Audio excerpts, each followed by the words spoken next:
હાલો friend, કેમ છો? મજામાં ને? જો આ સામે દેખાય આ વાસ છે અને જેને બાંબુ લાકડી બને હો, જોતી હોય તો મને કોમેન્ટમાં કહેજો, હું તમને મોકલાવીશ. તો આજે આપણે આવી ગયા છે મામાની વાડીએ. જો અહીં માંડવી તો માવઠામાં ગઈ, કાંઈ હાથમાં આવ્યું નહીં. પછી મામે એને જુવાર વાવી દીધી. જો અમારા વાં એના ખેડૂભાઈ છે ને એ પાણીમાં જુવારમાં એને પાણી વારે છે.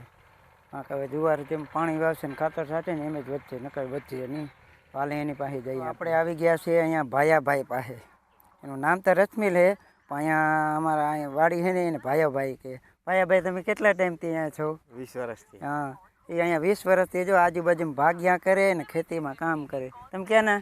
પાવાગઢના. જો એ પાવાગઢના છે. બધા ઘર ફેમિલી છો, એની મમ્મી ને પપ્પા ને ઘરવાળી ને છોકરા ને બધા અહીંયા છે. આ એને મામાની વાડીમાં હું અહીં ભૈડ્યો હાકું ને, ત્યાં બાજુમાં જ મામાની વાડી છે ને, અહીંયા એ ભાઈ કામ કરે. જો ત્યાં બપોરનો ટાઈમ થઈ ગયો તોય પાણી વારે છે. જીરી વાર પોરો નથી કાઢતો. થાકે કે નથી થાકતો?